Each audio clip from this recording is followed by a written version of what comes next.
Good morning. Day one of our Vietnam sightseeing trip. ಬೆಳಿಗ್ಗೆ ಸುಮಾರು 6 ಗಂಟೆ. ಈಗ ಹೋಟೆಲಲ್ಲಿ 6th ಫ್ಲೋರಿಗೆ ಬಂದಿದ್ದೀವಿ. ನೋಡಿ, ಬ್ರೇಕ್ಫಾಸ್ಟ್ ರೆಡಿ ಇದೆ. ನಾವು ಆದಷ್ಟು ಬೇಗ ಇಲ್ಲಿ ಬ್ರೇಕ್ಫಾಸ್ಟ್ ಮಾಡಿಕೊಂಡು 6:50ಗೆ ನಮ್ಮ ಕ್ಯಾಬ್ ಬರುತ್ತೆ. ಅಂದರೆ ನಾವು ಇವತ್ತಿಗೆ ಒಂದು ಸಣ್ಣ ಗ್ರೂಪ್ ಟೂರ್ನ ನಾವು ಇವತ್ತು ಬುಕ್ ಮಾಡಿದ್ದೀವಿ. ಸೊ ಅವರು ನಮ್ಮನ್ನು ಸುಮಾರು 130 ಕಿಲೋಮೀಟ್ರ್ ದೂರದ ಒಂದು ಪ್ಲೇಸಿಗೆ ಕರ್ಕೊಂಡು ಹೋಗ್ತಾರೆ. ಅದು ನಾರ್ತ್ ವಿಯೆಟ್ನಾಮ್ ಕಡೆ ಕರ್ಕೊಂಡು ಹೋಗ್ತಾರೆ. ಸೊ ಫಸ್ಟ್ ನಾವು ಬ್ರೇಕ್ಫಾಸ್ಟ್ ಮಾಡೋಣ, ಆಮೇಲೆ ನೆಕ್ಸ್ಟ್ ಏನು ಅಂತ ನಾನು ತೋರಿಸ್ತಾ ಹೋಗ್ತೀನಿ.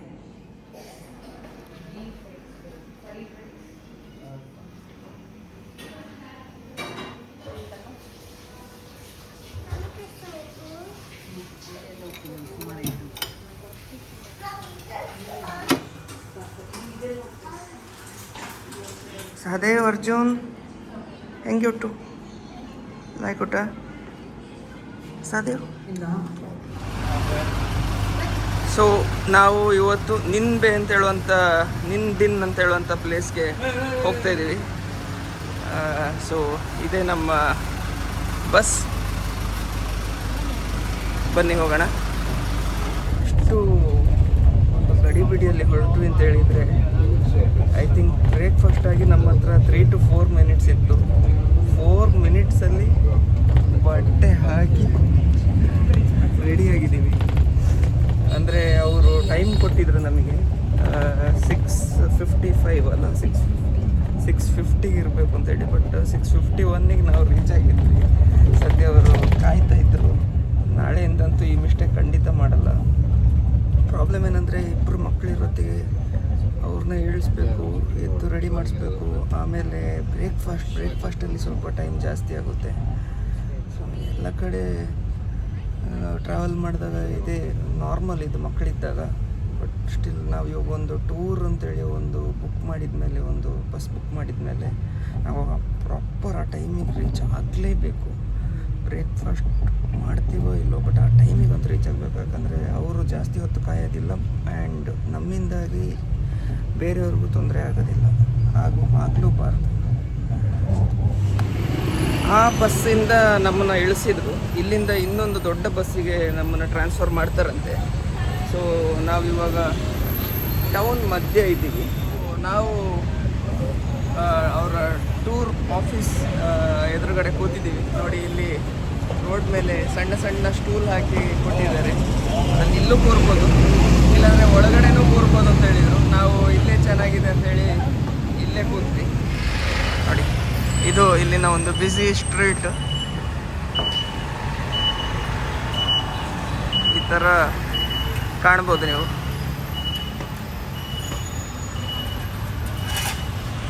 ಟೂರ್ ಆಫೀಸ್ ನಿನ್ಬಿನ್ ಗೆಟವೇ. ನೋಡಿ ಹೇಗೆ ಕೂತಿದ್ದೀವಿ ಅಂತ ಹೇಳುವಂಥದ್ದು. phường thuộc thành phố Hà Nội, mật độ dân cư đông. Bên cạnh đó, phường Hoàn Kiếm nằm trong vùng lõi của thủ đô Hà Nội, là nơi thường xuyên diễn ra các sự kiện chính trị, văn hóa quan trọng của thủ đô và đất nước, như sự chính trị, công việc, hấp dẫn người du khách trong nước và quốc tế. Do đó, công tác đảm bảo trật tự đô thị, trật tự an toàn.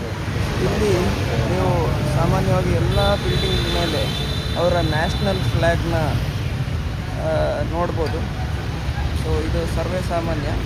ನೋಡಿ, ನಾನು ತೋರಿಸ್ತೀನಿ. ನೋಡಿ, ಇಲ್ಲೂ national flag ಹಾಕಿದ್ದಾರೆ. ವಿಯೆಟ್ನಾಮಿನ ರಿಕ್ಷಾಗಳು, ಕೈಗಾಡಿಗಳು ಕಾಣ್ತದೆ. ಅದು ತಳ್ಳುಗಾಡಿಗಳು type.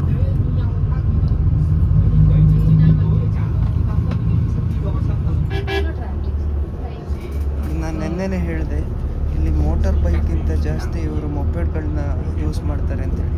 ನೋಡಿ, ಎಷ್ಟು ಮೊಪೆಡ್ಗಳು ನಿಮಗೆ ಕಾಣಕ್ಕೆ ಸಿಗ್ತದೆ ಅಂತೇಳಿ.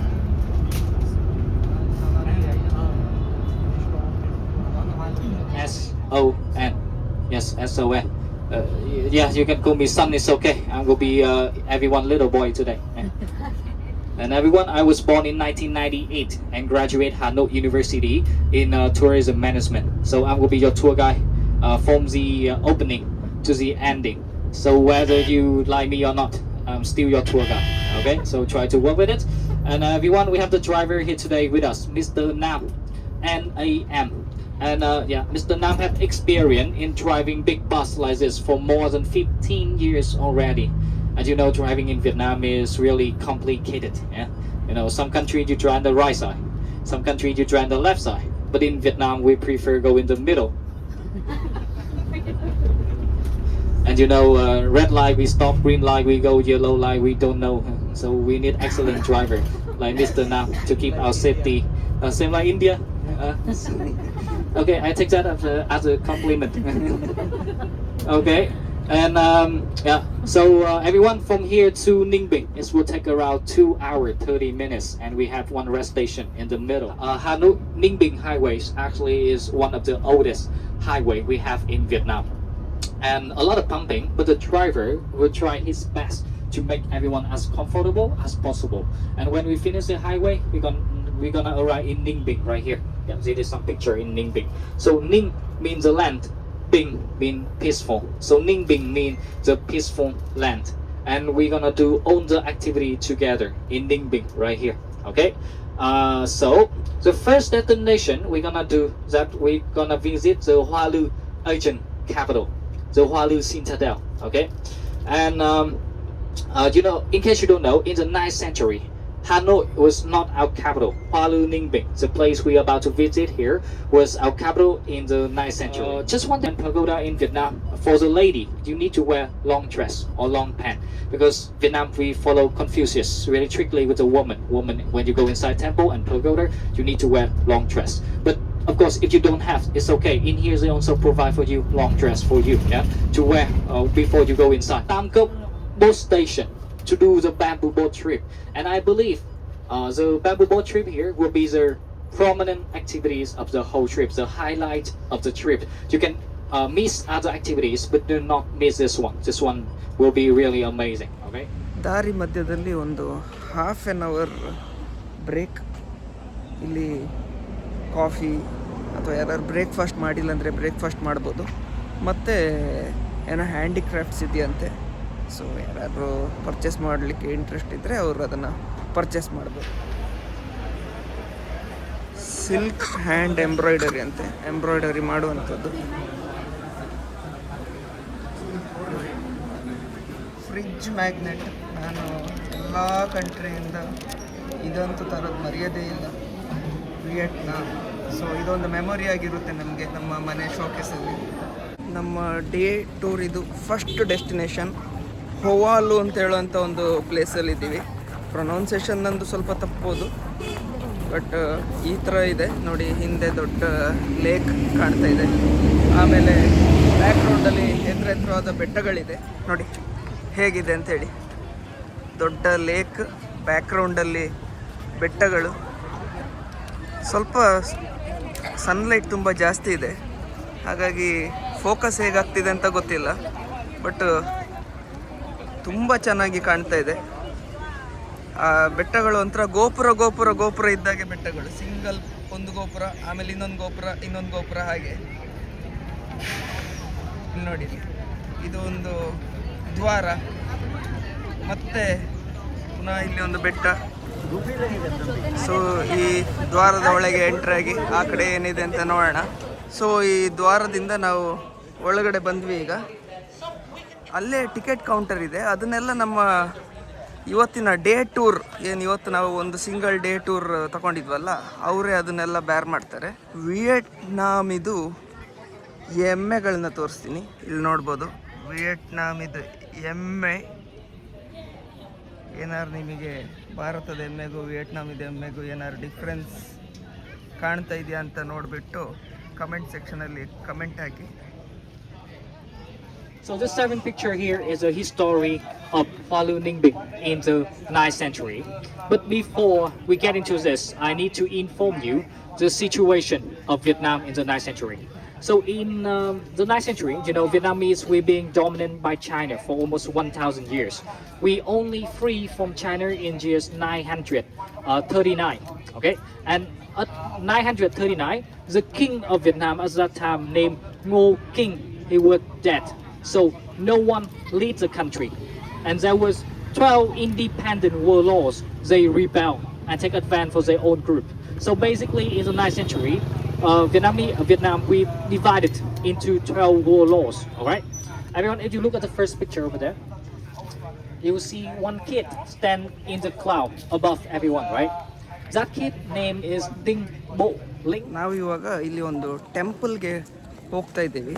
ನೋಡಿ, ಸಂಪೂರ್ಣ ವಿಯೆಟ್ನಾಮಲ್ಲಿ ಯಾವುದೇ ಟೆಂಪಲ್ ಪ್ರಿಮೈಸಸ್ ಹತ್ರ ಇದ್ದಾಗೆ ನಿಮಗೆ ಈ ಥರ ಫ್ಲ್ಯಾಗ್ಗಳು ನೋಡೋಕ್ಕೆ ಸಿಗ್ತವೆ. ನೋಡಿ, ಇಲ್ಲಿ ನನ್ನ ಹಿಂದೆ ಕಾಣ್ತಾ ಇದೆಯಲ್ಲ, ಆ ಫ್ಲ್ಯಾಗ್ 5 ಎಲಿಮೆಂಟ್ಸ್ನ, ಅದರಲ್ಲಿರೋ ಕಲರ್ಗಳು 5 ಎಲಿಮೆಂಟ್ಸ್ನ ರೆಪ್ರೆಸೆಂಟ್ ಮಾಡುತ್ತೆ.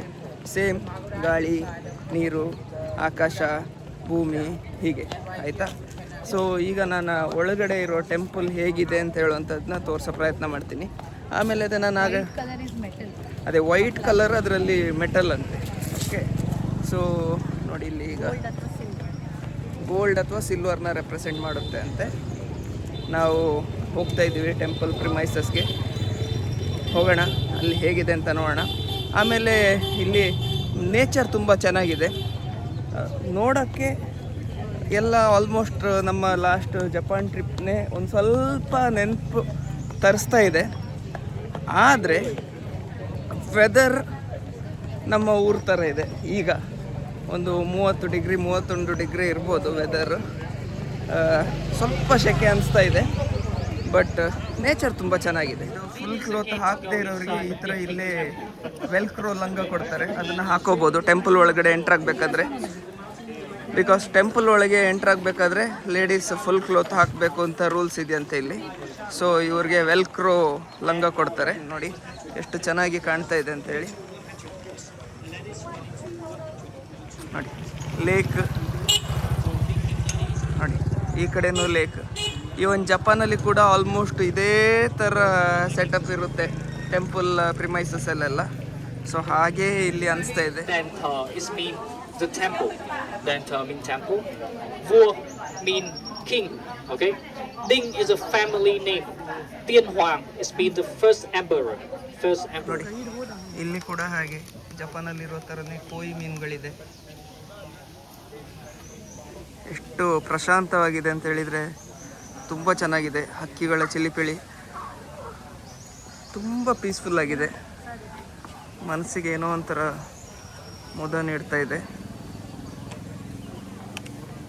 If you look at the top of the building, you will see 2 dragons, right? So 2 dragons here represent the yin and yang. Temple premises ಬಂದಾಯಿತು, ಆದರೆ ಸಿಕ್ಕಾಬಟ್ಟೆ ಕ್ರೌಡೆಡ್ ಪ್ಲೇಸ್ ಇದು. ಒಳಗಡೆ ಹೋಗೋಕ್ಕೆ ಕ್ಯೂ ಅಲ್ಲಿ ನಿಂತಿದ್ದೀವಿ ನಾವು ಇವಾಗ. ಸೊ ಇಲ್ಲಿ ಸೇಮ್ ಅದೇ ಥರ ಟ್ರೆಡಿಷನ್ ನೀವು ಎಲ್ಲೇ ಈ ಏಷ್ಯನ್ ಕಂಟ್ರೀಸಲ್ಲಿ, ಅಂದರೆ ಈಗ south Korea, Vietnam, Thailand, Japan, ಈ ಥರ ನೀವು ಕಂಟ್ರೀಸಿಗೆ ಹೋದರೆ, ಈವನ್ ಟಿಬೆಟ್, ಸೊ ಅವ್ರದ್ದೆಲ್ಲ ಯಾವ ಥರ ಕಸ್ಟಮ್ಸ್ ಇದೆ ಆಲ್ಮೋಸ್ಟ್ ಹಾಗೇ. ಬಟ್ ಒಂದು ಸ್ವಲ್ಪ ಹಿಂದೆ ಮುಂದೆ ಇರ್ಬೋದು, ಅದು ನಮಗೆ ಗೊತ್ತಾಗೋದಿಲ್ಲ. ಅವರಿಗೆ ಫೈನ್ ಡೀಟೇಲ್ಸ್ ಚೇಂಜಸ್ ಗೊತ್ತಾಗುತ್ತೆ. ನಮಗೆ ನೋಡೋತ್ತಿಗೆ ಎಲ್ಲ ಆಲ್ಮೋಸ್ಟ್ ಒಂದೇ ಥರ ಅನಿಸುತ್ತೆ. ಆ ಡ್ರ್ಯಾಗನ್ ಇರ್ಬೋದು, ನೋಡಿ ಇಲ್ಲಿ ಬ್ಯಾಕ್ಗ್ರೌಂಡಲ್ಲಿ, ಇಲ್ಲಿ ನೋಡಿ ಇಲ್ಲಿ ಡ್ರ್ಯಾಗನ್ಗಳು ಆಯಿತಾ. ಆಮೇಲೆ ಬೇರೆ ಬೇರೆ ಥರದ ಆರ್ಕಿಟೆಕ್ಚರು ನಮಗೆ ಅದು ಒಂದೇ ಥರ ನೋಡ್ದಂಗೆ ಅನಿಸುತ್ತೆ. ಟೆಂಪಲ್ ಒಳಗಡೆ ಫೋಟೋ ಮತ್ತು ವಿಡಿಯೋಗ್ರಫಿ ಅಲೌಡ್ ಇಲ್ಲ ಅಂತೆ. ಸೊ ನಾನು ಹೊರಗಡೆಯಿಂದನೇ ನಿಮಗೆ ತೋರಿಸ್ಬಿಡ್ತೀನಿ. ನೋಡಿ ಇಲ್ಲಿ ನಮ್ಮ ದೇವಸ್ಥಾನಗಳಲ್ಲಿರುವ ಹಾಗೆ ಕೊಡೆಗಳು, ಸ್ವಲ್ಪ ಅದರ ವಿನ್ಯಾಸ ಮಾತ್ರ ಬೇರೆ. ಅದೇ ನಾನು ಆಗಲೇ ಹೇಳಿದಾಗೆ ಏಷ್ಯನ್ ಕಂಟ್ರೀಸಲ್ಲಿ ನಿಮಗೆ ಆರ್ಕಿಟೆಕ್ಚರು, ಆ ವಾಸ್ತುಶಿಲ್ಪ ಎಲ್ಲ ಆಲ್ಮೋಸ್ಟ್ ಒಂದೇ ಥರ ಕಾಣುತ್ತೆ. ಬಟ್ ಅವರಿಗೆ ಗೊತ್ತಾಗುತ್ತೆ ಫೈನ್ ಡಿಫ್ರೆನ್ಸ್. ಈಗ ವಿಯೆಟ್ನಾಮ್ ಅವ್ರಿಗೆ ಜಾಪನೀಸ್ದು ಆರ್ಕಿಟೆಕ್ಚರ್ ನೋಡಿದಾಗ ಫೈನ್ ಡಿಫ್ರೆನ್ಸ್ ಗೊತ್ತಾಗ್ಬೋದು. ಜಾಪನೀಸ್ಗೆ ಇಲ್ಲಿ ಬಂದಾಗ ಆ ಡಿಫ್ರೆನ್ಸ್ ಗೊತ್ತಾಗ್ಬೋದು. ನಮಗೆ ಅದು ಎಲ್ಲನೂ ಒಂದೇ ಥರ ಕಾಣಿಸುತ್ತೆ. ಆ ಡ್ರ್ಯಾಗನ್ ನೋಡಿ, ಇಲ್ಲಿ ಡ್ರ್ಯಾಗನ್ ಇದೆ ನೋಡಿ, ರಾಜನ ಪಲ್ಲಕ್ಕಿ. ಹಿಂದಿನ ಕಾಲದಲ್ಲಿ ರಾಜನನ್ನು ಈ ಪಲ್ಲಕ್ಕಿಯಲ್ಲಿ ಕೂರಿಸ್ಕೊಂಡು ಎತ್ಕೊಂಡು ಹೋಗ್ತಾಯಿದ್ರಂತೆ. ಆಮೇಲೆ ಇನ್ನೊಂದು ವಿಯೆಟ್ನಾಮ್ ಇದು ಅಡಿಕೆ ಮರ ನೋಡಿ, ನಾನು ಅದ್ರ ಹತ್ತಿರ ಹೋಗಿ ತೋರಿಸೋ ಪ್ರಯತ್ನ ಮಾಡ್ತೀನಿ. ಈ ಮರ ಇದೆಯಲ್ಲ, ಈ ಮರದಲ್ಲಿ ಹಿಂದಿನ ಕಾಲದಲ್ಲಿ ಚಾಪ್ ಸ್ಟಿಕ್ಸ್ ಮಾಡ್ತಾಯಿದ್ರಂತೆ ರಾಜನಿಗೆ. ಎಸ್ಪೆಷಲಿ ಈ ಮರದಿಂದಲೇ ಚಾಪ್ ಸ್ಟಿಕ್ ಮಾಡಿ ಕೊಡ್ತಾಯಿದ್ರಂತೆ. ಚಾಪ್ ಸ್ಟಿಕ್ ಅಂದರೆ ಏನು ನಾವು ಸ್ಪೂನ್ ಯೂಸ್ ಮಾಡ್ತೀವಲ್ಲ ಹಾಗೆ ಈ ಚೈನೀಸು, ಜಾಪನೀಸು, ವಿಯೆಟ್ನಾಮೀಸ್ ಇವರೆಲ್ಲ ಯೂಸ್ ಮಾಡೋಂಥ 2 ಸ್ಟಿಕ್ಗಳು ಅದನ್ನು ಯೂಸ್ ಮಾಡಿಕೊಂಡು ಅನ್ನ ನೂಡಲ್ಸ್ ಎಲ್ಲ ತಿಂತಾರೆ. ಸೊ ಏನಾದರೂ ವಿಷ ಬೆರಿಕೆ ಆಗಿದ್ದರೆ ಅದು ಬ್ಲ್ಯಾಕ್ ಕಲರ್ ಆಗೋದಂತೆ. ಆಮೇಲೆ ಅಡಿಕೆ ನಾನು ಆವಾಗ ಹೇಳಿದೆ ನೋಡಿ, ಇಲ್ಲಿ ಸೇಮ್ ನಮ್ಮ ಊರಲ್ಲಿ ಹೇಗೆ ಅಡಿಕೆ ಇದೆಯೋ ಹಾಗೇ ಕಾಣಿಸ್ತಾ ಇದೆ. ಎಲ್ಲ ಕಡೆ ಏನು ಅಡಿಕೆ ತೋಟ ಅಂತ ಏನು ಕಾಣ್ತಾ ಇಲ್ಲ. ಕೆಲವೊಂದು ಟೆಂಪಲ್ಗಳ ಹತ್ರ ಮತ್ತು ಕೆಲವೊಂದು ಮನೆಗಳ ಹಿಂದೆ ನಾನು ನೋಡಿದಾಗಾಯಿತು. ಸೊ ಈ ಟೆಂಪಲ್ ನೋಡಾಯಿತು. ಇನ್ನೀಗ ನಾವು ನೆಕ್ಸ್ಟು ಊಟಕ್ಕೆ ಹೋಗ್ತೀವಿ. ಹಾಗೆ ಬರ್ತಾ ಇಲ್ಲಿ ಲೇಕಲ್ಲಿ ಮಕ್ಕಳಿಗೆ ಕೋಯಿ ಮೀನುಗಳು ಕಾಣ್ತು, ಅದನ್ನು ನೋಡಬೇಕು ಅಂತೇಳಿ ಒಂದು ಸ್ವಲ್ಪ ಹೊತ್ತು ಇಲ್ಲಿ ನಾವು ನಿಲ್ತಾ ಇದ್ವಿ. ಎಷ್ಟಾಯ್ತು? ಸೊ ನಾವು ಇವಾಗ ಟ್ಯಾಮ್ ಕುಕ್ ಅಂತ ಹೇಳುವಂಥ ಒಂದು ಟೌನಿಗೆ ಬಂದಿದ್ವಿ. ಇಲ್ಲಿ ನಮಗೆ ಮಧ್ಯಾಹ್ನದ ಊಟ ಅರೇಂಜ್ಮೆಂಟ್ ಆಗಿದೆ. ಇಲ್ಲಿ ಬೊಫೆ ಸಿಸ್ಟಮ್ ಊಟ, ನಮಗೇನು ಬೇಕು ಅದನ್ನು ಹಾಕ್ಕೊಂಡು ತಿನ್ಬೋದು. ನೋಡಿ ಅಲ್ಲಿ ಹಿಂದೆ ಬೊಫೆ ಇದೆ.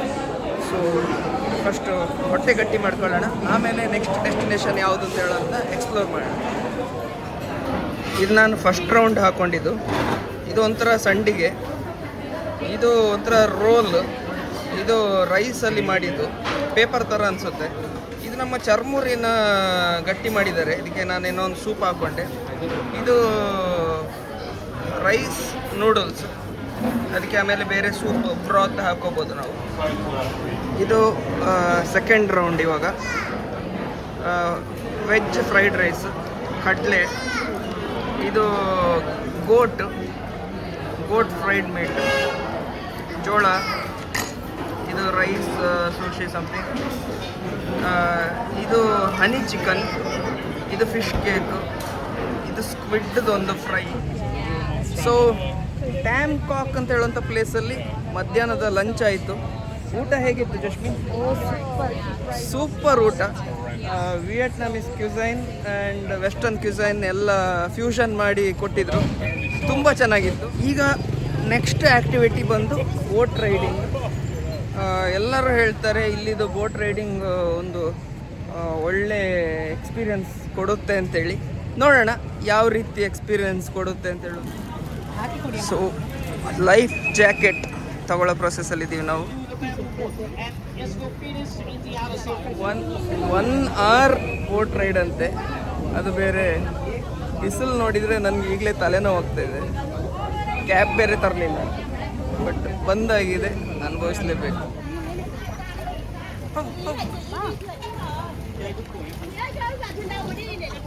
ನೋಡಿ ಅವರ ಹ್ಯಾಟ್ ಹಾಕಿದಾರಲ್ಲ, ಅದು ಅವರ traditional hat, Vietnamese hat. So ಈ ಥರ ಹ್ಯಾಟ್ ನಾವು ವಿಯೆಟ್ನಾಂ ಮಾತ್ರ ಅಲ್ಲದೆ ಬರ್ಮಾ, ಕಾಂಬೋಡಿಯಾ, ಲಾವೋಸ್ ಇಂಥ ಕಂಟ್ರಿಗಳಲ್ಲೂ ಸಹ ಈ ಥರ ಹ್ಯಾಟ್ ನೋಡೋಕ್ಕೆ ಸಿಗುತ್ತೆ. ನೋಡಿ ಆ ಬೆಟ್ಟ ನೋಡಿ ಏನು ಚೆನ್ನಾಗಿ ಕಾಣಿಸ್ತಾ ಇದೆ ಅಂತ. ನೋಡಿ ಇವರು ಕಾಲಲ್ಲಿ ಹೇಗೆ ಪ್ಯಾಡಲ್ಸ್ನ ರೋ ಮಾಡ್ತಿದ್ದಾರೆ ಅಂತ ಹೇಳುವಂಥದ್ದು. ಸಹದೇವ್ ಲಾಯ್ಕೊಟ ಬೋಟ್ ರೈಡ್ ನೋಡಿ, ಒಳ್ಳೆ ಜಾಪನೀಸ್ ಬ್ರಿಡ್ಜ್ ಥರ ಇದೆ. ಅದ್ರ ಕೆಳಗಡೆಯಿಂದ ನಾವು ಈಗ ಪಾಸ್ ಆಗ್ತೀವಿ. ನೋಡಿ ಈಚೆ ಬರ್ತಾ ಇದ್ದಾಗೆ ಸರಿಯಲ್ ಎಕ್ಸ್ಪೀರಿಯನ್ಸ್. ವಾವ್, ಈಚೆ ಬರ್ತಾ ಇದ್ದಾಗೆ ನೋಡಿ ಆ ಬೆಟ್ಟಗಳು ಹತ್ರ ಆಗ್ತಾ ಬಂತು. ಆಮೇಲೆ ಈಗ ಸ್ವಲ್ಪ ಬಿಸಿಲು ಕಮ್ಮಿ ಆಯಿತು. ಏನು ಇಲ್ಲಿ ನೋಡಿ, ಇದು ವ್ಯೂ ಹೇಗೆ ಕಾಣ್ತಾ ಇದೆ ಅಂತೇಳಿ. ಗಾಳಿ ಬರ್ತಾ ಇದ್ರೆ ಏನು ಖುಷಿ ಆಗ್ತಾ ಇದೆ ಗೊತ್ತಾ. ನೋಡಿ ಈ ಕಡೆ ಫುಲ್ ಬೆಟ್ಟ ಆಯ್ತಾ, ಇನ್ನು ಅಲ್ಲಿ ನೋಡಿ ಇನ್ನೂ ಮುಂದೆ ಹೋಗೋಕ್ಕಿದೆ. 2 ಬೆಟ್ಟದ ಮಧ್ಯದಲ್ಲಿ ಈ ಹೊಳೆ ಪಾಸ್ ಆಗ್ತದೆ. ಹೊಳೆಯಲ್ಲಿ ಭತ್ತ ಬೆಳೆದಿದ್ದಾರೆ, ಏನೋ ಒಂದು ಫ್ಲೋಟಿಂಗ್ ಟೆಕ್ನಿಕ್ ಯೂಸ್ ಮಾಡಿಕೊಂಡು ಬೆಳೆದಿದ್ದಾರೆ. ಅಲ್ಲಿ ಆ ಬಿದ್ರಲ್ಲಿ ಇಲ್ಲಿ ಬಿದ್ರಲ್ಲಿ ಏನೋ ಹೀಗೆ ಗೂಟ ಹೊಡೆದು ಆ ಕಡೆ ಅದು ಫ್ಲೋಟ್ ಆಗ್ತಿರುವಂಥ ಪ್ಯಾಡಿ ಇದು ಈ ಕಡೆ ಬರದೇ ಇರೋಂಗೆ ಮಾಡಿಕೊಂಡು ಅಲ್ಲೇ ಭತ್ತ ಬೆಳೆಯುವಂಥದ್ದು. ಆದರೆ ಎಕ್ಸ್ಪೀರಿಯನ್ಸ್ ಇದೆಯಲ್ಲ, ಅದು ಅನುಭವಿಸಿದವರಿಗೆ ಗೊತ್ತಾಗ್ತದೆ. ನೀರು ಎಷ್ಟೋ ಲಕ್ಷಾಂತರ ವರ್ಷಗಳಿಂದ ಹೊಡೆದು ಆ ಬಂಡೆ ಯಾವ ಥರ ಶೇಪ್ ಆಗಿದೆ ಅಂತ ಹೇಳುವಂಥದ್ದು ನೋಡಿ. ಒಂಥರ ಡಿಫ್ರೆಂಟ್ ವರ್ಲ್ಡ್ಗೆ ಬಂದಾಗ ಆಗ್ತಾ ಇದೆ. ಜುರಾಸಿಕ್ ವರ್ಲ್ಡ್ ಹೌದೌದು ಕರೆಕ್ಟ್. ಜುರಾಸಿಕ್ ವರ್ಲ್ಡ್ ಬಂದಾಗ ಆಗ್ತಾ ಇದೆ. ಆ ಕಡೆ ಈ ಕಡೆ ಎಲ್ಲ ಬೆಟ್ಟ, ಮೂವಿಲಿ ಹೇಗೆ ತೋರಿಸಿದ್ದಾರೆ ಬೆಟ್ಟಗಳು. ಇದೀಗ ರೈಸ್ ಫೀಲ್ಡ್ ನಾವು ಬರ್ತಾ ಇದ್ದೀವಿ. ಹೌದು, ಇಲ್ಲಿ ನೋಡಿ, ಈ ಕಡೆ ಇಲ್ಲಿ ಹೊಳೆ ಮೇಲೆ ರೈಸ್ ಫೀಲ್ಡ್ ಮತ್ತೆ ಅದು ಹಿಂಗೆ ಫ್ಲೋಟ್ ಆದ ಗೊತ್ತಿಲ್ಲ ನನಗೆ. ಅರ್ಜುನ್ ಹೇಳ್ತಾ ಇದ್ದಾನೆ ಅದು ಹೇಗೆ ಫ್ಲೋಟ್ ಆಗ್ತದೆ ಅಂತ ಹೇಳುವಂಥದ್ದು ನಮಗೆ ಗೊತ್ತಾಗ್ತಾ ಇಲ್ಲ ಅಂತ ಹೇಳಿ. ಬಹುಶಃ ಮಳೆಗಾಲದಲ್ಲಿ ಬಂದ್ರೆ ನೋಡ್ಲಿಕ್ಕೆ ಎರಡು ಕಣ್ಣು ಸಾಲಲಿಕ್ಕಿಲ್ಲ. ಯಾಕಂತ ಹೇಳಿದ್ರೆ ಈ ಬೆಟ್ಟದ ಮೇಲೆಯಿಂದೆಲ್ಲ ನೀರು ಜರಿ ಥರ ಬೀಳ್ತಾ ಇದ್ರೆ ಆಹಾ, ಅದನ್ನ ನೆನ್ಸ್ಕೊಂಡ್ರೆ ನನಗೆ ಈಗ ಮೈ ರೋಮಾಂಚನ ಆಗ್ತದೆ. ಈಗಲೇ ಖುಷಿ ಆಗ್ತದೆ, ಇಷ್ಟು ಖುಷಿ ಆಗ್ತಾ ಇದೆ. ಏನೋ ಒಂದು ಹಾಲಿವುಡ್ ಮೂವಿ ಸೆಟ್ಟಿಗೆ ಬಂದಾಗ ಆಗ್ತಾ ಇದೆ. ಈಗ ನೋಡಿ, ಈಗ ನಮ್ಮನ್ನ ಆ ಕೇವ್ ಒಳಗಡೆ ಕರ್ಕೊಂಡು ಹೋಗ್ತಾರಂತ ಮೋಸ್ಟ್ಲಿ, ನೋಡೋಣ. ಅಲ್ಲಿ ಅವ್ರು ಹೋಗ್ತಾ ಇದ್ದಾರೆ ಬೋಟಲ್ಲಿ. ಸೊ ಅದನ್ನು ಒಂದು ಎಕ್ಸ್ಪೀರಿಯನ್ಸ್ ಮಾಡಿಬಿಡೋಣ. ನನ್ನ ವಿಡಿಯೋ ಮುಖಾಂತರ ನೀವು ಅದನ್ನು ಎಕ್ಸ್ಪೀರಿಯನ್ಸ್ ಮಾಡಿ. ಬೆಟ್ಟದ ಕೆಳಗೆ ಬರ್ತಾ ಇದ್ದಾಗೆ ತಂಪಾಗ್ತಾ ಇದೆ. ಇಲ್ಲೆಲ್ಲ ಫುಲ್ ನೆರಳಿದೆ. ಇವಾಗ ಬೆಟ್ಟ ಸೂರ್ಯನ ಬೆಳಕನ್ನು ಸಂಪೂರ್ಣವಾಗಿ ಬ್ಲಾಕ್ ಮಾಡ್ತಾ ಇದೆ. ಎಂಥ ಎಕ್ಸ್ಪೀರಿಯನ್ಸ್ ಅಂತ ಹೇಳ್ತೀರಾ ಇದು. ಇದು ಎಕ್ಸ್ಪೀರಿಯನ್ಸ್ ಅಂದರೆ ಇದನ್ನು ನಾನು ವರ್ಡ್ಸಲ್ಲಿ ಎಷ್ಟು ವರ್ಣಿಸಿದರೂ ಸಾಲೋದಿಲ್ಲ. ಚಳಿ ಆಗ್ತಾ ಇದೆ ಅಂತೆ. Arjun, how is the experience? ಚಳಿ ಆಗ್ತಾ ಉಂಟಲ್ಲ. ಈ ಥರನೇ ನಾವು ಒಂದು ಕೇವ್ ಒಳಗಡೆ ಹೋಗಿದ್ವಿ. ಎಲ್ಲಿ ನೆನಪು ಮಾಡಿ? ಆಸ್ಟ್ರಿಯಾದಲ್ಲಿ ವರ್ಲ್ಡ್ಸ್ ಡೀಪೆಸ್ಟ್ ಐಸ್ ಕೇವ್. ಯುರೋಪಿನ ಆಸ್ಟ್ರಿಯಾ ಅಂತ ಹೇಳುವಂಥ ದೇಶದಲ್ಲಿ ವರ್ಲ್ಡ್ಸ್ ಡೀಪೆಸ್ಟ್ ಐಸ್ ಕೇವಿಗೆ ಹೋಗಿದ್ವಿ. ಅಲ್ಲಿ ಇದೇ ಥರ ಎಕ್ಸ್ಪೀರಿಯನ್ಸ್, ಬಟ್ ಅದು ನಡ್ಕೊಂಡು ಹೋಗಬೇಕು. ಅದು ಐಸ್, ಇದು ಬೋಟಲ್ಲಿ ನೀರಲ್ಲಿ ಹೋಗುವಂಥ ಎಕ್ಸ್ಪೀರಿಯನ್ಸೇ ಬೇರೆ. ನೋಡಿ, ನಾವು ಏನು ಇಷ್ಟು ದೊಡ್ಡ ಬೆಟ್ಟ ಕಾಣ್ತಾ ಇದೆಯಲ್ಲ, ಆ ಬೆಟ್ಟದ ಕೆಳಗೆ ಇರುವಂಥ ಕೇವ್ ಒಳಗೆ, ಅಂದರೆ ಗೋಳೆ ಒಳಗೆ ಹೋಗಿದ್ದು. ಅದರೊಳಗೆ ನೀರು, ಅದರೊಳಗೆ ನಾವು. ಸೊ ಒಳ್ಳೆ ಎಕ್ಸ್ಪೀರಿಯನ್ಸ್. ಈಗ ಆಪೋಸಿಟ್ ಡೈರೆಕ್ಷನಲ್ಲಿ ಹೋಗ್ತಾ ಇರುವಾಗ ಒಳ್ಳೆ ತಂಪಾದ ಗಾಳಿ ಬೀಸ್ತಾ ಇದೆ. ಈಗ ಸಿಕ್ಕಾಬಟ್ಟೆ ರಿವರ್ ಟ್ರಾಫಿಕ್ ಇದೆ. ರೋಡಲ್ಲಿ ಟ್ರಾಫಿಕ್ ನೋಡಿರ್ಬೋದು, ಹೊಳೆಯಲ್ಲಿ ಟ್ರಾಫಿಕ್ ನೋಡಿದ್ದು ನಾನು ಇದೇ ಫಸ್ಟ್. ನೋಡಿ ಎಷ್ಟು ಬೋಟ್ಗಳು, ಬೋಟ್ ಟ್ರಾಫಿಕ್, ಎಷ್ಟು ದೋಣಿಗಳು ಆಚೆಯಿಂದ ಬರ್ತಾ ಇದೆ ಅಂತ ಹೇಳುವಂಥದ್ದು. ನೋಡಿ ಎಷ್ಟು ಬರ್ತಾ ಇದೆ ನೋಡಿ. ಅವರ ಜಾಕೆಟಲ್ಲಿ ಫ್ಯಾನ್ ಅದು ಅಟ್ಯಾಚ್ಡ್, ಇಲ್ಲಿ ಲೆಫ್ಟ್ ಸೈಡಲ್ಲೂ ರೈಟ್ ಸೈಡಲ್ಲೂ ಇದೆ. ಮತ್ತು ಅವ್ರ ತಲೆ ಮೇಲೆ ನೋಡಿ ಟ್ರೆಡಿಷ್ನಲ್ ಹ್ಯಾಟ್. ಹೊಳೆಯ ಎರಡೂ ಬದಿಗೆ ಕೂಡ ಭತ್ತದ ಕೃಷಿ. ಇನ್ಫ್ಯಾಕ್ಟ್ ನಾನು ಫಸ್ಟ್ ತಿಳ್ಕೊಂಡಿದ್ದೆ ಏನು ಬೋಟ್ ರೈಡ್ ಅದರಲ್ಲಿ ಏನು ದೊಡ್ಡ ಸ್ಪೆಷಲ್ ಅಂತೇಳಿ. ಬಟ್ ಇಲ್ಲಿಗೆ ಬಂದಿದ ಮೇಲೆ, ಇದನ್ನು ಎಕ್ಸ್ಪೀರಿಯನ್ಸ್ ಮಾಡಿದ ಮೇಲೆ ನನಗೆ ಪದಗಳೇ ಸಿಗ್ತಾ ಇಲ್ಲ ಇಲ್ಲಿಯ ಈ ಎಕ್ಸ್ಪೀರಿಯನ್ಸ್ನ ವರ್ಣಿಸಲಿಕ್ಕೆ. ಅಷ್ಟು ಚೆನ್ನಾಗಿದೆ, ವಿಭಿನ್ನವಾಗಿದೆ. ಮತ್ತು ಏನೋ ಒಂಥರ, ಅದೇ ಹೇಳಿದ್ನಲ್ಲ ಆವಾಗಲೇ, ಹಾಲಿವುಡ್ ಮೂವಿ ಸೆಟಪ್ಪಿಗೆ ಬಂದಾಗ ಆಗುತ್ತೆ. ಬಹುಶಃ ಒಂದು 2 ಕಿಲೋಮೀಟರಿಂದ ಜಾಸ್ತಿ ಒನ್ ವೇ ನಾವು ಹೋಗಿದ್ದೀವಿ. ಈಗ ಮತ್ತೆ ರಿಟರ್ನ್ ಹೋಗ್ತಾ ಇದ್ದೀವಿ. ಇಲ್ಲಿ ಆಲದ ಮರ, ಅದಕ್ಕೆ ಕಟ್ಟೆ ಮಾಡಿದ್ದಾರೆ. ನಾವು ನಮ್ಮಲ್ಲಿ ಹೇಗೆ ದೇವರಿಗೆ ಕಟ್ಟೆ ಮಾಡ್ತಾರೋ ಹಾಗೆ ಇಲ್ಲಿ ಕೂಡ ಮಾಡಿದ್ದಾರೆ. ಒಂದು ಸಣ್ಣ ಗುಡಿ ಮಾಡಿದ್ದಾರೆ, ಅದೊಂದು ಸಣ್ಣ ಟೆಂಪಲ್ ಇರಬೇಕಲ್ಲಿ. ಈಗ ಮತ್ತೆ ನಾವು ಇಲ್ಲಿ ಏನು ಬೆಟ್ಟ ಕಾಣ್ತಾ ಇದೆ, ಈ ಬೆಟ್ಟದ ಕೆಳಗೆಯಿಂದ ನಾವು ಹೋಗ್ತೇವೆ ಹೊಳೆಯಲ್ಲಿ. ನೋಡಿ ನೋಡಿ ನೋಡಿ ನೋಡಿ ನೋಡಿ ಯಾವ ಥರ ನೀರು ಹೊಡೆದು ಇರೋಷನ್ ಆಗಿ ಈ ಕಲ್ಲಿನ ಬಂಡೆಗಳು ರೂಪುಗೊಂಡಿದೆ ಅಂತ ಹೇಳುವಂಥದ್ದನ್ನ ನೋಡಿ.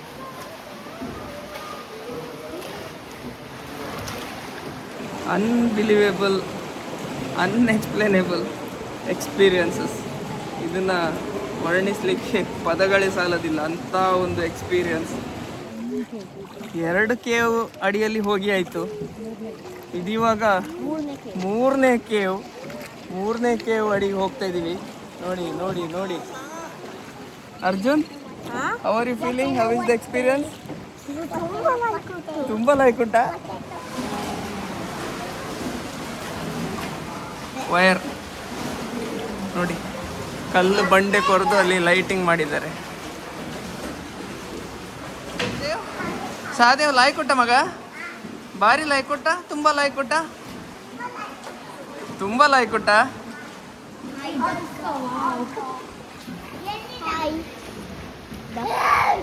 ಈ ಬೆಟ್ಟ ಎಷ್ಟು ಎತ್ತರ ಇದೆ ಅಂತ ನೋಡಿ. ಮತ್ತೆ ಈ ಬೆಟ್ಟದ ಕೆಳಗೆ ಹೋಗ್ತಾ ಇದ್ದೇವೆ ನಾವು.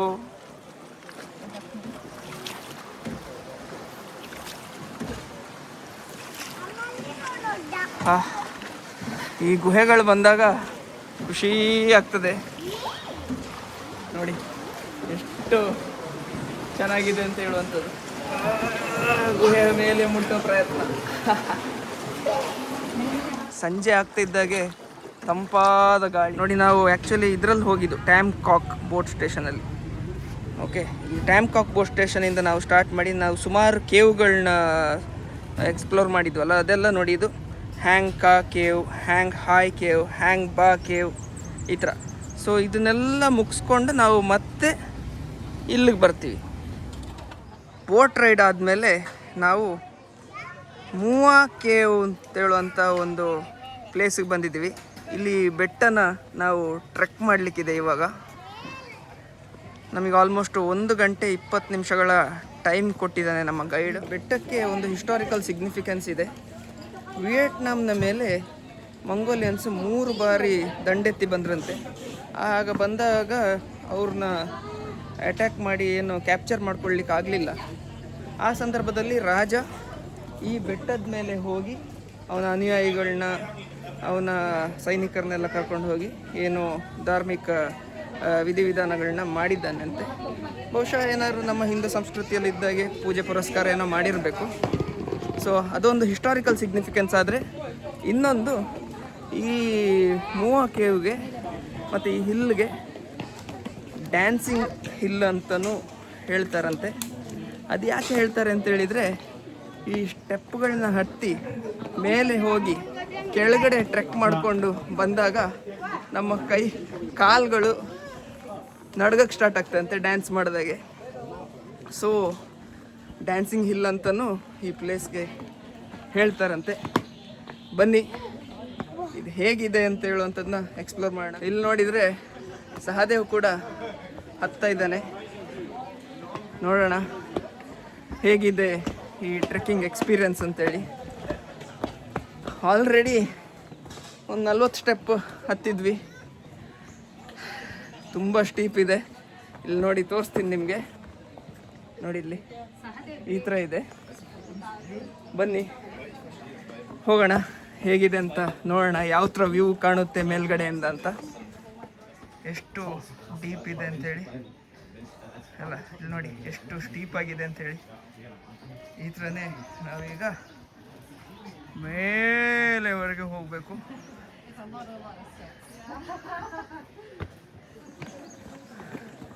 ಸಹದೇವ್ ಸ್ಟೆಪ್ ಹತ್ತೋದು ಬಿಟ್ಟು ನನ್ನ ಮೇಲೆ ಹತ್ಕೊಂಡೆ. ಇವಾಗ ನೋಡೋಣ ಇದನ್ನು ನಮಗೆ ಈ ಹಿಲ್ನ ಕಾನ್ಕರ್ ಮಾಡ್ಲಿಕ್ಕೆ ಆಗ್ತದ.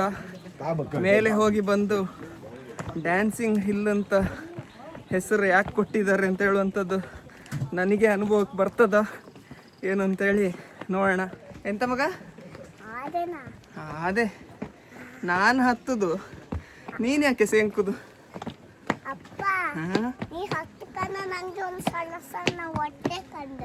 ಹೌದಾ? ಇನ್ನು ಕಾಲ್ ಭಾಗ ನಾವು ಹತ್ತಿಲ್ಲ. ನೋಡೋಣ, ನೋಡಿ ಹೇಗೆ ಕಾಣ್ತಾ ಇದೆ ಅಂತೇಳಿ. ಇನ್ನೂ ಮುಗ್ದಿಲ್ಲ ಹತ್ತಿ, ಬಟ್ ವ್ಯೂ ಮಾತ್ರ ಮೈಂಡ್ ಬ್ಲೋಯಿಂಗ್ ವ್ಯೂ. ಮೇಲೆ ಒಂದು ಪಗೋಡ ಕಾಣ್ತಾ ಇದೆ ನನಗೆ.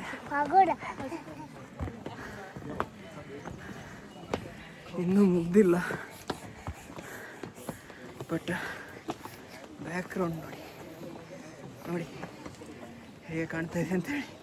ಇಲ್ಲಿ ಎಲ್ಲರೂ ಖಾಲಿ ಕೈಯಲ್ಲಿ ಹತ್ತಿ ಅಲ್ಲಿ ಅಲ್ಲಿ ಕೂತ್ಕೊಂಡು ಉಸಿರು ಬಿಡ್ತಾ ಇದ್ದಾರೆ. ನೋಡೋಣ ನಾನು ಸಹದೇವ್ ಎಷ್ಟು ದೂರ ಹೋಗೋಕ್ಕಾಗ್ತದೆ ಅಂತ ಹೇಳೋದು ನೋಡೇ ಬಿಡೋಣ.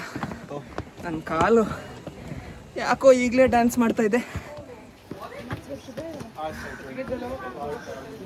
ನೋಡಿ ವ್ಯೂ ನೋಡಿ. ನೀನು ಅಪ್ಪನ ಜೊತೆ ಹೋಗಿ ನಾನು ಸಾಧ್ಯ. ಇದು ಪಕ್ಕದ ಬೆಟ್ಟ. ಈ ಬೆಟ್ಟಕ್ಕಿಂತ ಈ ಬೆಟ್ಟ ವ್ಯೂ ಚೆನ್ನಾಗಿದೆಯಂತೆ, ಆದರೆ ಇದು ಹೈಟ್ ಜಾಸ್ತಿ. ಕಾನ್ಕರ್ ಮಾಡಲೇಬೇಕು. ಯಾರ ಕಾಲು ಡ್ಯಾನ್ಸ್ ಆಗ್ತದೆ ಅಂತ ನೋಡಿ ಬಿಡೋಣ.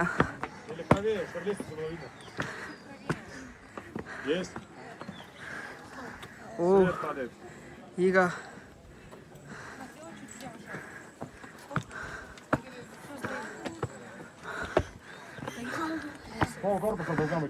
Я знаю, Ким. Я его жду, тут сейчас пройдут.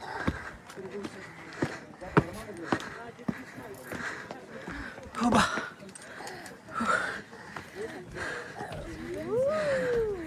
ಇಷ್ಟು ದೂರ ಬಂದಿದ್ಮೇಲೆ ಇಲ್ಲಿ ಒಂದು ಪ್ಲ್ಯಾಟ್ಫಾರ್ಮ್ ಇದೆ.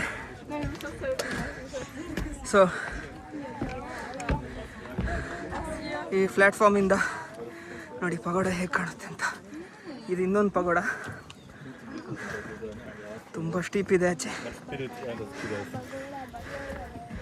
ಈ ವ್ಯೂ ಒಂದ್ಸಲ ನೋಡಿ ಫ್ರೆಂಡ್ಸ್. Beautiful view. ಭತ್ತದ ಗದ್ದೆ ನೋಡಿ. ನಾವಾಗ ಬೋಟ್ ರೈಡ್ ಹೋಗಿದ್ವಲ್ಲ, ಅಲ್ಲಿ ನೋಡಿ, ಅಲ್ಲಿ ದೋಣಿ ಕಾಣ್ತಾ ಇರ್ಬೋದು ನಿಮಗೆ. ಇಲ್ಲಿಂದ ಮೇಲೆ ತುಂಬ ಸ್ಟೀಪ್ ಇದೆ. ಸೊ ಸಹದೇವ್ನ ಮತ್ತು ಜಶ್ಮಿ ಇಬ್ಬರು ಅಲ್ಲೇ ಇದ್ದಾರೆ. ನಾನು ಅರ್ಜುನ್ ಹತ್ತಾ ಇದ್ದೀವಿ. ಬನ್ನಿ ಹೇಗೆ ಹತ್ತಿ ಮೇಲೆ ಹೋಗಿದ ಮೇಲೆ ಹೇಗೆ ಕಾಣುತ್ತೆ ಅಂತ ನೋಡೋಣ. ಆ್ಯಕ್ಚುಲಿ 75% ಸಹದೇವ್ನ ಕರ್ಕೊಂಡು ನಾವು ಹತ್ತಿ ಆಯಿತು. ಇನ್ನೊಂದು 25% ಮಾತ್ರ ಇರೋದು. ಬಟ್ ಈ 25% ತುಂಬ ಅಂದರೆ ತುಂಬ ಸ್ಟೀಪ್ ಇದೆ.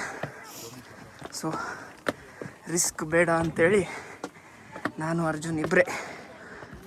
ನೋಡಿ ಆಗದ ವ್ಯೂ. ನಾವು ಬೋಟಿಂಗ್ ಹೋದ ವ್ಯೂ ನೋಡಿ. ಅಲ್ಲಿ ಹೋಗಿದ್ದು ನಾವು.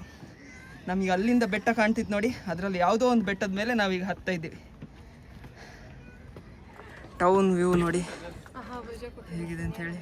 I think last and final ಇದೇ ಇರಬೇಕು. ಇನ್ನೂ ಹತ್ತಕ್ಕಿದೆಯಾ ಅಂತ ಗೊತ್ತಿಲ್ಲ ನೋಡಿ.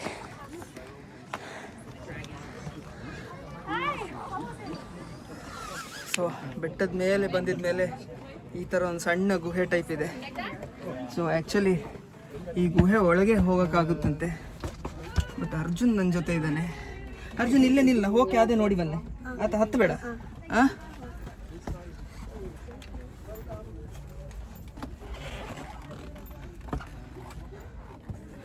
ಬೇಡ ಮಗ, ಅಲ್ಲೇ ಇರತ್ತ. ಇದು it's very slippery here. So ನಾನು ಇಷ್ಟಕ್ಕೆ ನಿಲ್ಲಿಸ್ತೇನೆ. ಇಲ್ಲಿಂದ ಒಂದು 4 ಫೋಟೋ ತೆಗೆದು ಕೆಳಗಡೆ ಹೋಗ್ತೇನೆ. ಮೇಲೆ ಬಂದಿದ ಮೇಲೆ ನೋಡಿ ಈ ಥರ ವ್ಯೂ ಇದೆ. ಆ ಲೆಫ್ಟ್ ಸೈಡ್ ಬೆಟ್ಟ ನೋಡಿ ಅಷ್ಟೇ ಹತ್ರ ಇರೋದು. ವೇರಸ್ ರೈಟ್ ಸೈಡ್ ಬೆಟ್ಟದ ಮೇಲೆ ಈ ಥರ ಒಂದು ಡ್ರ್ಯಾಗನ್ನ ಮೂರ್ತಿ ಇಟ್ಟಿದ್ದಾರೆ. ನಾನು ವೈಡ್ ಆ್ಯಂಗಲ್ ತೋರಿಸ್ತೀನಿ ನೋಡಿ. ರೈಟ್ ಸೈಡಿಗೆ ನಾವು ಹತ್ತಿರೋ ದೊಡ್ಡ ಬೆಟ್ಟದ ಮೇಲೆ ತುತ್ತ ತುದಿಯಲ್ಲಿ ಈ ಥರ ಒಂದು ಡ್ರ್ಯಾಗನ್ನ ಮೂರ್ತಿ ಇಟ್ಟಿದ್ದಾರೆ. ಆಮೇಲೆ ಇದೊಂದು ಸಣ್ಣ ಗುಹೆ ಥರ ಈ ಥರ ಇಲ್ಲಿ ಹತ್ತಬೇಕು ನೋಡಿ, ಇಲ್ಲಿ ಈ ಥರ. ಓಕೆ, ಆಮೇಲೆ ಮೇಲ್ಗಡೆಯಿಂದ ಈ ಥರ ವ್ಯೂ ಇದೆ. ಮೈಂಡ್ ಬ್ಲೋಯಿಂಗ್ ವ್ಯೂ, ತುಂಬ ಚೆನ್ನಾಗಿದೆ ನೋಡಿ ಹೇಗೆ ಕಾಣುತ್ತೆ ಅಂತೇಳಿ.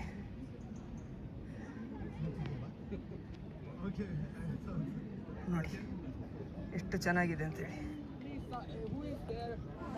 ಬೆಟ್ಟ ಹತ್ತಿ ಬೆಟ್ಟ ಇಳಿದು ಆಯಿತು. 90% ನಾನು ಸಹದೇವ್ನ ಇಲ್ಲಿ ಕೂರಿಸ್ಕೊಂಡು ಹತ್ತೆ. ಲಾಸ್ಟ್ 10% ತುಂಬ ಸ್ಟೀಪ್ ಇತ್ತು ಅಂತ ಹೇಳೋ ಕಾರಣಕ್ಕೆ ಸಹದೇವ್ನ ಕರ್ಕೊಂಡು ಹೋಗಿಲ್ಲ. ನಾನು ಅರ್ಜುನ್ ಮಾತ್ರ ಹೋದ್ವಿ. ಮತ್ತೆ ಪುನಃ ಬರ್ತಾ ಸಹದೇವ್ಗೆ ಇದೇ ಜಾಗ, ಅಲ್ಲಿಂದ ಹಾಗೆ ಇಳ್ಕೊಬಂದ್ವಿ. ಈಗ ಇಲ್ಲಿ ಒಂದು ಟೈಗರ್ಸ್ ಕೇವ್ ಅಂತೇಳಿ ಬೆಟ್ಟದ ಕೆಳಗಡೆ ಒಂದು ಸಣ್ಣ ಕೇವ್ ಇದೆ. ಇಲ್ಲಿ ಏನಿದೆ ಅಂತ ನೋಡೋಣ. ಊದುಬತ್ತಿ ಎಲ್ಲ ಇಟ್ಟಿದ್ದಾರೆ.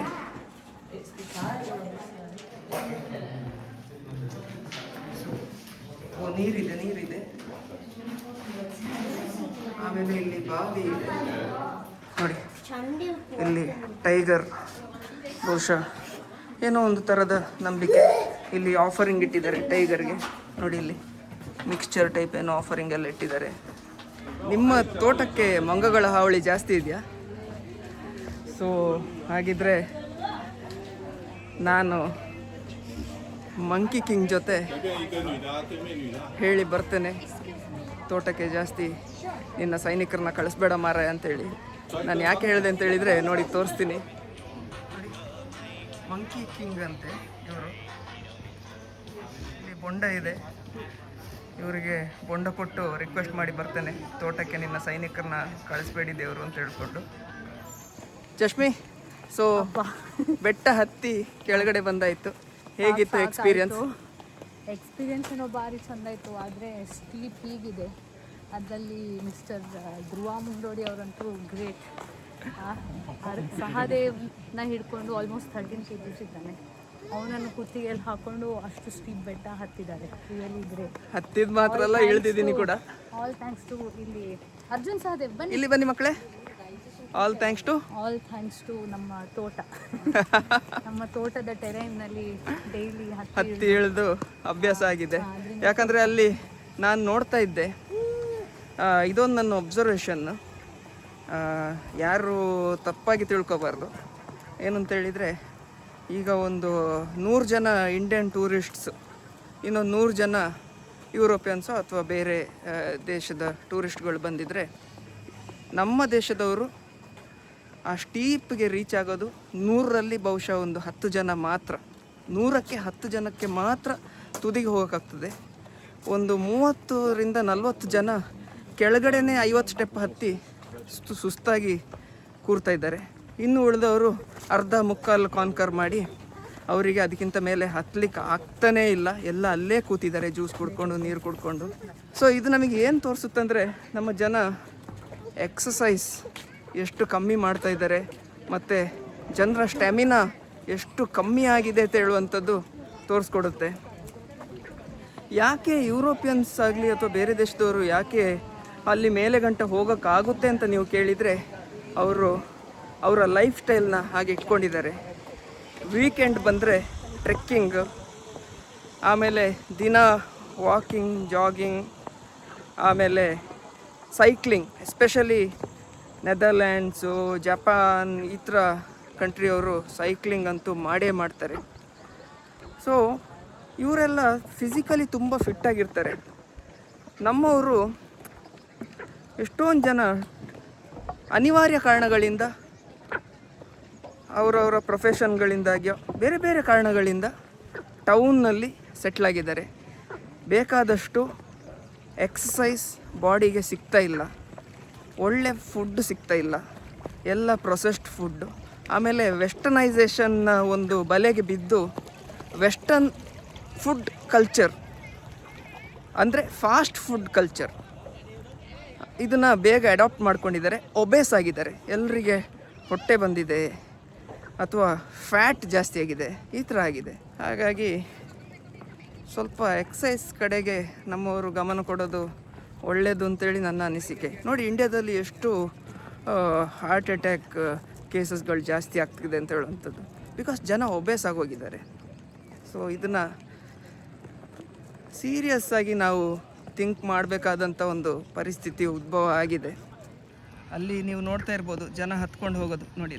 ನೋಡಿ ಬೆಟ್ಟದ ಮೇಲೆ ಹೇಗೆ ಹತ್ಕೊಂಡು ನೋಡಿ ನೋಡಿ ನೋಡಿ ನೋಡಿ ನೋಡಿ ಇದು ಫಸ್ಟ್ ಪ್ಲ್ಯಾಟ್ಫಾರ್ಮ್. ಅದಾಗಿದ ಮೇಲೆ ಇಲ್ಲಿ ಈ ಪ್ಲ್ಯಾಟ್ಫಾರ್ಮ್ ಆಗಿದ ಮೇಲೆ ನೋಡಿ ಅದು ಟಾಪ್. ನಾವು ಆ ಟಾಪ್ಗೆ ಹೋಗಿದ್ದು. ಹತ್ತುವಾಗ ಹೇಗೋ ಹತ್ತಿದ್ವಿ, ಆದರೆ ಇಳಿವಾಗ ಅದಕ್ಕಿಂತ ಜಾಸ್ತಿ. ಒಂದ್ಸಲ ಇಳಿದ್ರೆ ಸಾಕು ಅಂತ ಕಾಲೆಲ್ಲ ನಡಗ್ಲಿಕ್ಕೆ ಸ್ಟಾರ್ಟ್ ಆಗುತ್ತೆ. ನೈಟ್ ಊಟಕ್ಕೆ ಲೋಕಲ್ ಫುಡ್ ಟ್ರೈ ಮಾಡೋಣ ಅಂತ ಬಂದ್ವಿ. ನೋಡಿ, ಇಷ್ಟು ಸಣ್ಣ ಹೋಟೆಲ್ ಆದರೂ ಅವರು ಇದನ್ನು ಸ್ಯಾನಿಟೈಸ್ ಮಾಡೋದು ಸ್ಟೀಮಲ್ಲಿ, ಆಮೇಲೆ ಹೀಗೆ ಹ್ಯಾಂಡ್ ಗ್ಲೌಸ್ ಎಲ್ಲ ಹಾಕ್ಕೊಂಡು ತುಂಬ ನೀಟಾಗಿ ಮಾಡೋ ಪ್ರಯತ್ನ ಅಂತೂ ಖಂಡಿತ ಮಾಡ್ತಾಯಿದ್ದಾರೆ. So chicken noodle soup order ಮಾಡಿದ್ದೀವಿ. ಸೊ ಇಲ್ಲಿ ಒಂದೇ ಕಡೆ ನಿಮಗೆ ಚಿಕನ್, ಪೋರ್ಕ್ ಆ್ಯಂಡ್ ಬೀಫ್ ಎಲ್ಲನೂ ಸಿಗುತ್ತೆ. ಸೊ ಇಲ್ಲಿ ನೋಡ್ಬೋದು ನೀವು ನೂಡಲ್ಸ್ ಅವರು ಹೇಗೆ ಹಾಕ್ತಾ ಇದ್ದಾರೆ ಅಂತೇಳಿ. ಓಕೆ, ಸೊಪ್ಪುಗಳು ನೋಡಿ ಇಲ್ಲಿ ಚಿಕನ್ ಮಾಂಸ. ಆ್ಯಕ್ಚುಲಿ ನಾನು ಫಸ್ಟು ಒಂದು ಆರ್ಡರ್ ಮಾಡಿ ಟೇಸ್ಟ್ ಚೆನ್ನಾಗಿದೆ ಅಂತ ನೋಡಿಕೊಂಡು ಈಗ ಓಕೆ ಅಂತ ಆಗಿದ್ಮೇಲೆ ಮಕ್ಕಳಿಗೆ ಅಂತ ಇನ್ನೊಂದೀಗ ಆರ್ಡರ್ ಮಾಡ್ತಾಯಿದ್ದೀವಿ ನಾವು. ನೋಡಿ ಇದು soup. How is the noodles? ಫ್ಲೈ ಕೊಟ್ಟಲ್ಲ, ಒಂಥರ ಸೂಪ್ ಎಲ್ಲ ಆಗಿ ಒಳ್ಳೆ ಟೇಸ್ಟ್. ಒಂದು ಪ್ಲೇಟು ಆವಾಗ ನೂಡಲ್ಸ್ ತಿಂದಾಯಿತು. ಈಗ ಮಿಕ್ಸ್ಡ್ ಫೋ ಅಂತ, ಅಂದರೆ ನೂಡಲ್ಸ್ ವಿತ್ ಚಿಕನ್, ಆಮೇಲೆ ಅದಕ್ಕೆ ವೆಜಿಟೇಬಲ್ಸ್, ಆಮೇಲೆ ಬೇರೆ ಥರದ ಸಾಸ್ ಹಾಕಿ ಕೊಡ್ತಾರೆ. ಇದರಲ್ಲಿ ಸುಮಾರು ಬೇರೆ ಬೇರೆ ಥರದ ಐಟಮ್ಸ್ ಇದೆ.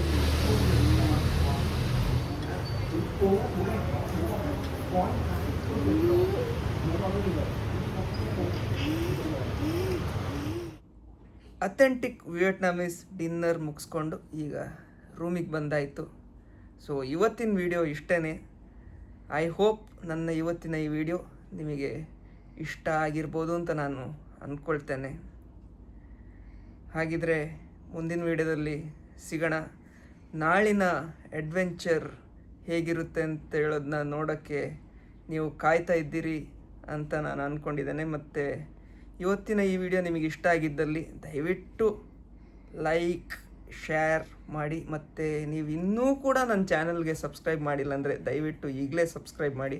ಯಾಕಂದರೆ ಇನ್ನೂ ಒಳ್ಳೆ ಇಂಟ್ರೆಸ್ಟಿಂಗ್ ಆ್ಯಂಡ್ ಇನ್ಫಾರ್ಮೇಟಿವ್ ವೀಡಿಯೋಸ್ ನನ್ನ ಚಾನಲಿಂದ ಬರೋದಿದೆ.